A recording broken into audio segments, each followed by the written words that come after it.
They all warned me about him. Be careful, my friend said. Your boyfriend's dad is strict. He doesn't smile with people. If he doesn't like you, he'll show it immediately. So when Chinita told me we were going to his family house to meet his father, my chest was tight with fear. I expected coldness, maybe a half-hearted handshake, or silence that would make me want to disappear. But when the door opened and I stepped into that sitting room, the man I met was not the monster they described. He stood up tall, face calm, eyes sharp but warm. Then he smiled and stretched out his hand. Welcome, my daughter, he said, voice steady like a man who carried weight in every room he entered. He hugged me lightly, not stiff, not forced, and for the first time that day, I exhaled. From that moment, he treated me like I belonged. He asked about my studies, my family, my dreams. He really listened, nodding, giving small comments like a father who wanted to guide, not judge. He even laughed at one of my nervous jokes, and the whole sitting room relaxed. By the time I left that evening, he had already given me foodstuffs to take home: rice, beans, plantain, even groundnut oil. He slipped some money into my hand and said, for transport. Don't argue. On the ride back, Chinita teased me, see how my dad likes you already? I'm even jealous. I laughed, feeling lucky.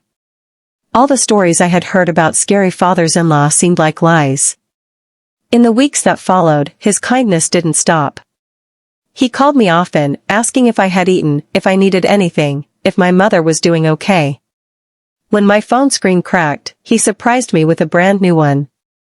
When NEPA struck and I complained jokingly about no light, he sent a small generator with the driver. Every time I said, Daddy, you're doing too much, he waved it off. When you enter this family fully, you'll understand. What belongs to you belongs to us. At family gatherings, he praised me openly. This girl is responsible. She will make a good wife.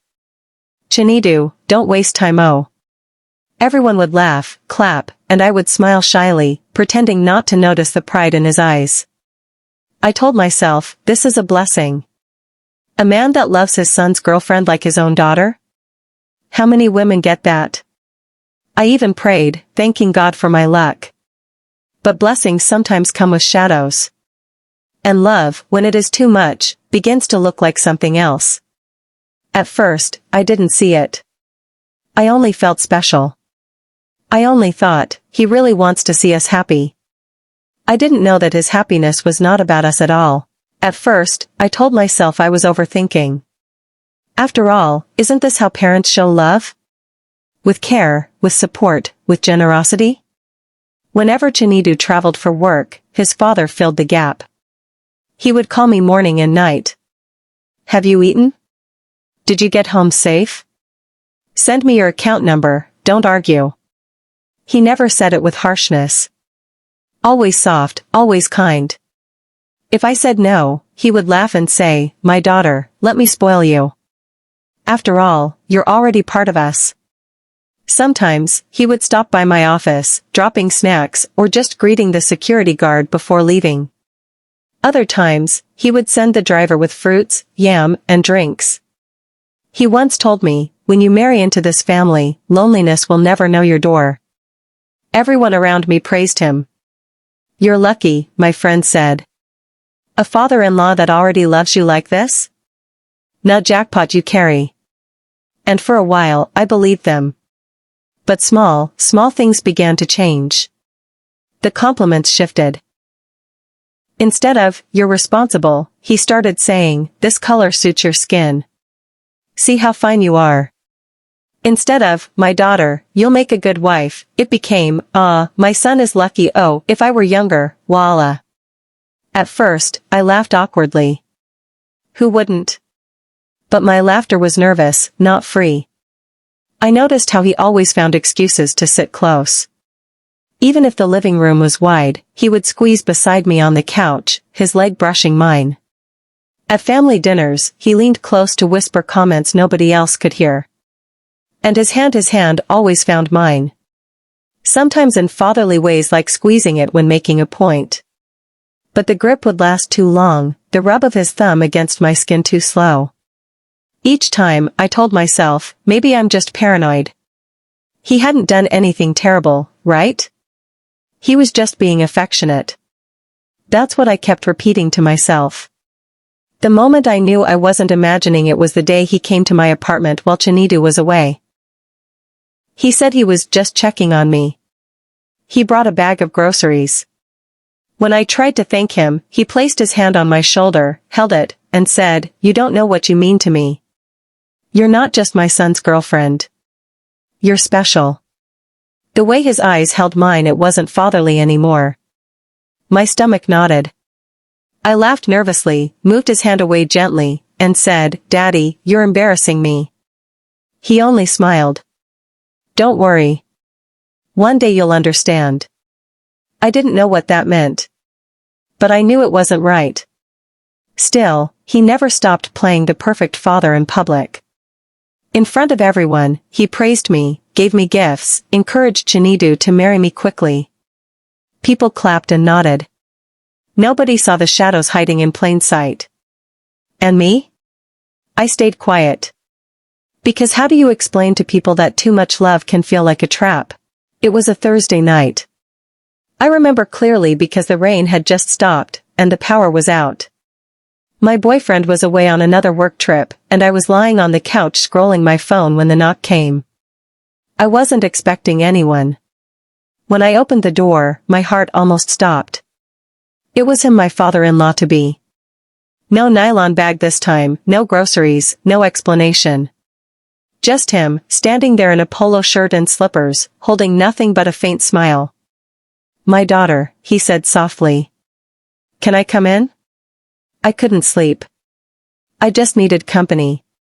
Something in me wanted to say no.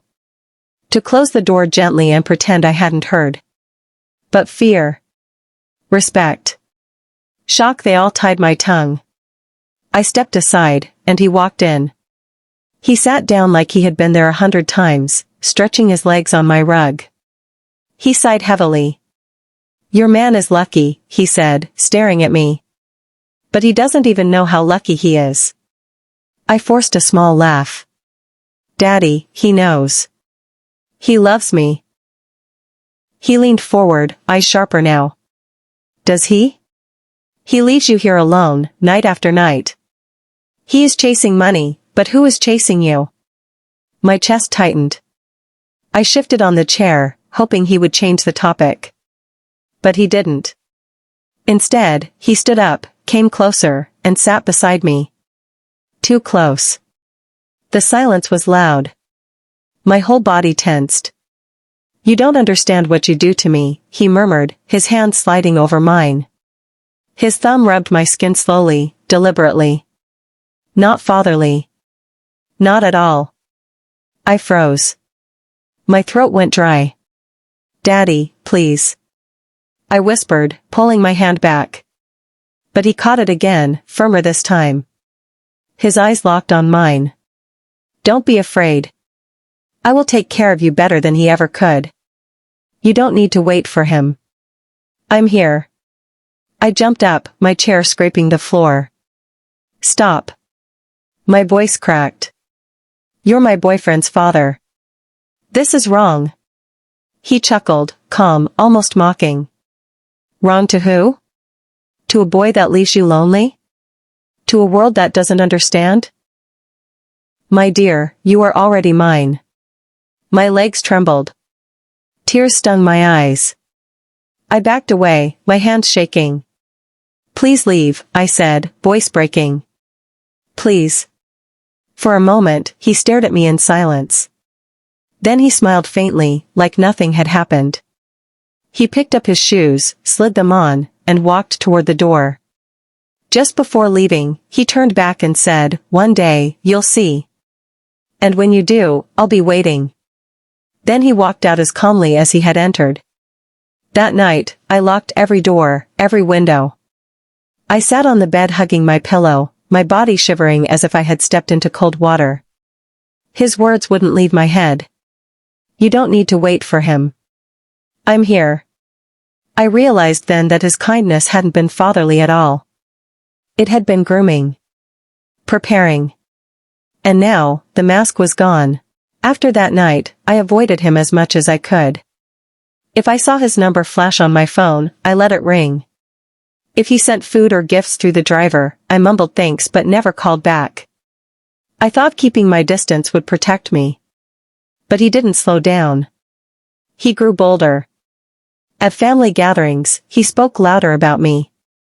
"This girl is responsible," he told everyone. "My son has found a wife. What are we waiting for?" His voice carried, and the room would cheer. My cheeks would burn as I smiled, pretending it was only fatherly excitement. But under the table, his hand would brush mine. Too deliberate to be an accident.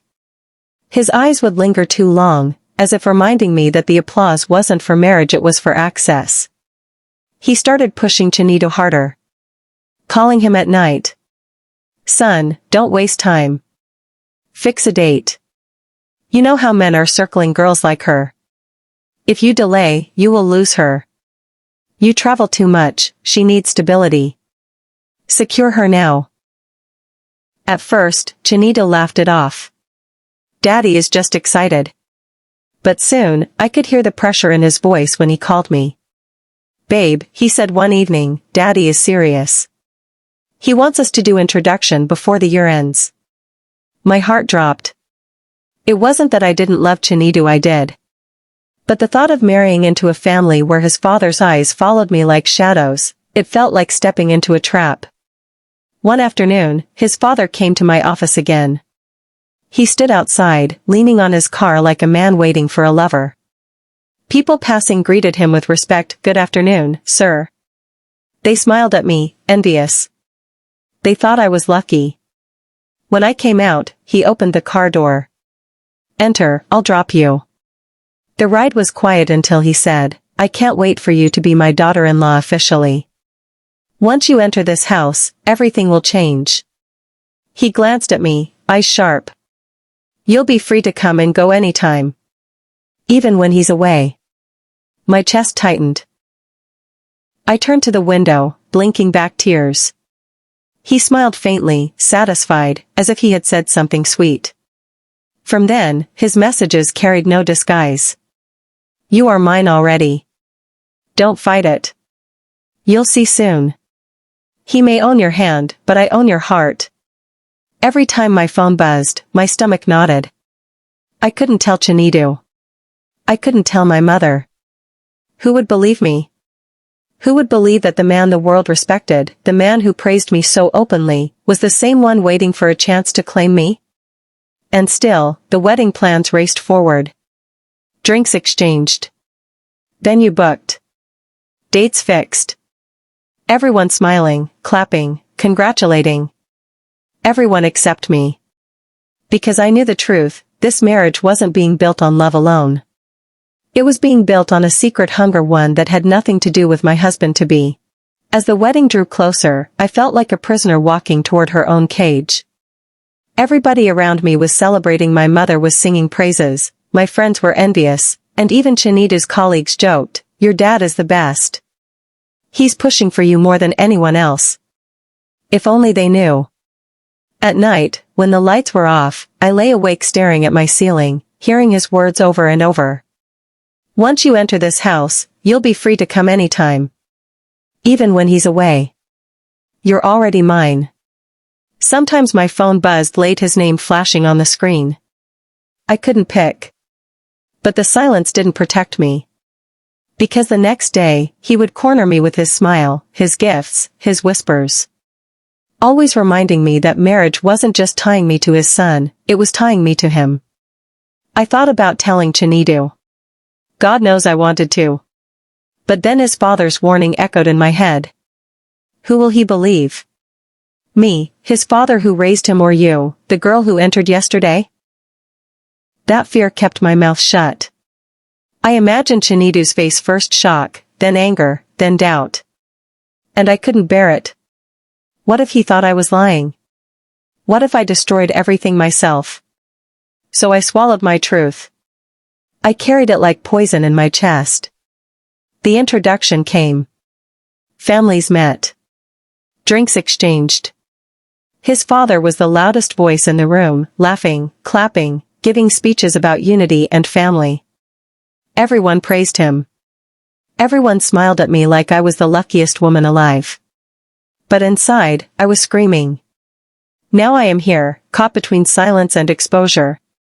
Do I tell Chinidu, risk losing him, risk being painted as the liar who tried to destroy his family? Or do I keep quiet, marry him, and live with a shadow that will never leave my doorway? People think betrayal comes from strangers. But I've learned the most dangerous betrayal comes from those who sit closest to you at the table. So I'm asking you if the very man who calls you daughter is secretly waiting for his son to leave so he can have you all to himself. Would you expose him and risk losing everything, or would you walk away quietly to save your sanity? Because right now, I feel like one wrong choice will destroy me either way. So tell me, what would you do if your father-in-law was secretly waiting for your husband to leave so he could have you? Drop your advice in the comments, because she needs it. And don't forget to like this video, subscribe, and turn on notifications so you're the first to hear the next shocking story.